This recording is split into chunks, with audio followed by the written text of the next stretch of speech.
Voices to hear.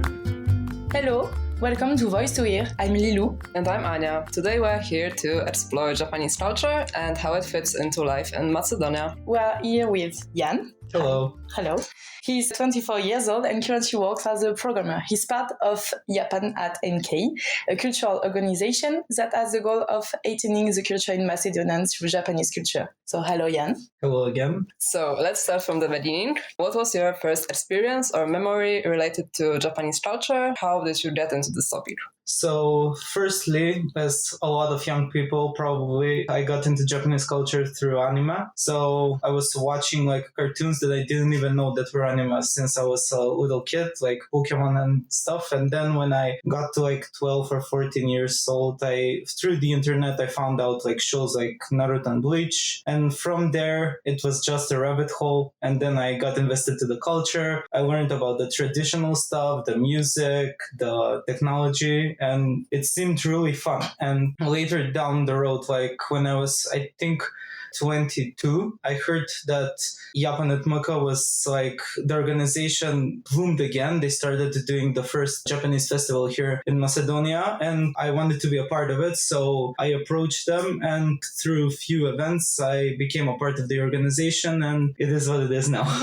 And what aspect of Japanese culture are the most popular among Macedonian audience? So the biggest thing for a lot of people that know about Japanese culture, you would assume it would be like samurais or geishas for like the majority of the public, because that is the first thing shown through movies. But if you meet people that are interested in Japanese culture, you would see the more younger generations, they're more interested in the music, anime, as I mentioned, and other like newer, more urban culture things about Japan. For example, our biggest event here for Japanese culture is our festival. It's called Sakura. It was held on the 1st of June this year, and it's an annual festival. And the idea of that festival is to take everything from the Japanese culture and put it into one place. And so we have gaming, we have traditional stuff like furoshiki or other workshops. Then we cover voice acting, which is something new and it's exclusive to Japan. And we have music and a bunch of other things like fashion. So we want to put them all in one place. And throughout the year, we do a few gatherings of our community where we,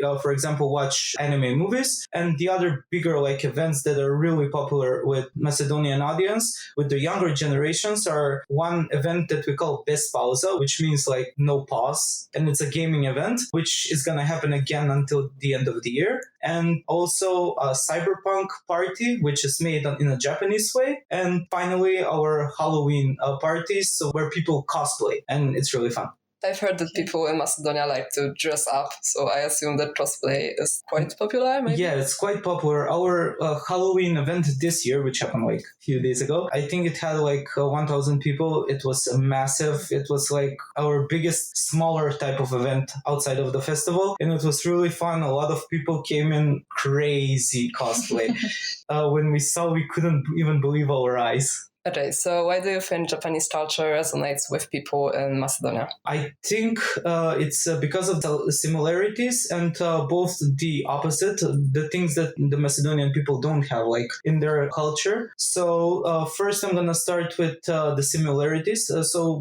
We Macedonians and Japanese people are really connected to their tradition. And so that's the biggest thing I think that resonates with the Macedonian public, because they think about the country, family, and everything, and they have a real passion for it. But also, on the other hand, it's the total opposite thing, because they are really further than us with technology, with music, and other weird things that they do, like the TV shows.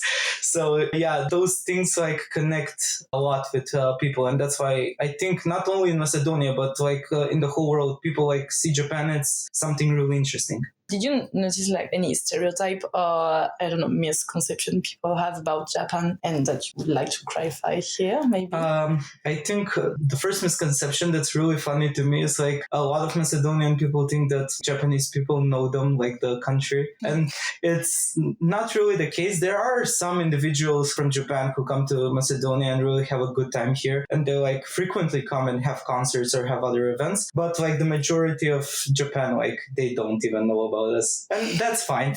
But it's a really funny like misconception that people have. And the other thing that it's like the bigger picture, I think, is that like Japan is that great country where everything is good. And I think that's wrong, because if you dig a little deep, you will see all the controversies, like those overworkings that those office workers have, and lots of things happen. And with that, and also because the birth rate is declining and people are not that close there. For example, here in Macedonia, people are really close. We can have friends. And I think it's also in Europe, like people can talk easily to each other and become really close. And it's the same with Japanese people, because they can easily talk to people, but they don't have that same connection that people here have. And that's like one of the biggest misconceptions, I think. Okay, so do you think there's something that Macedonian people should take from Japanese culture? I would suggest being on time. Yeah.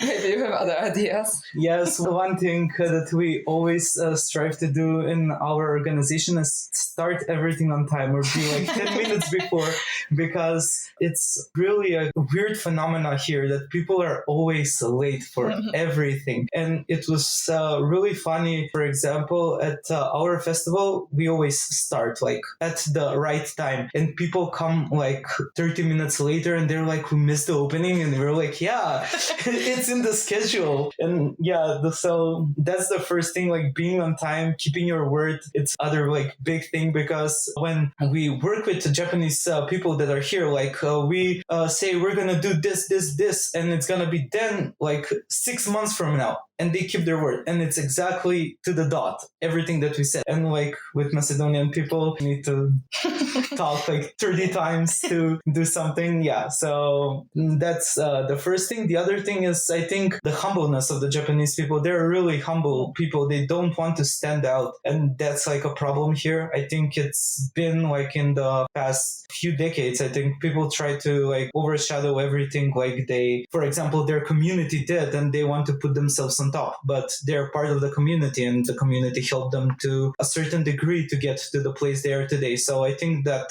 humbleness and community building and support that the Japanese people have, I think the Macedonian people should learn from it. And if someone wants to learn more about Japanese culture, where would you suggest to start? So a little shameless plug, but our organization, almost like a few times a week, we do different articles for Japanese culture for the Macedonian audience to read on stuff that are up to date, but they're not like what the mainstream says, or like that's connected only to some certain aspects of the Japanese culture, because we do for fashion, we do like what's trendy in the industry, the anime industry, the music, artists different that are coming to Macedonia, or other artists that are getting big in Japan, and maybe people don't know about them, but are interested to get to know about some things, and also about different foods, some differences in the languages that our language and their language has, and so on.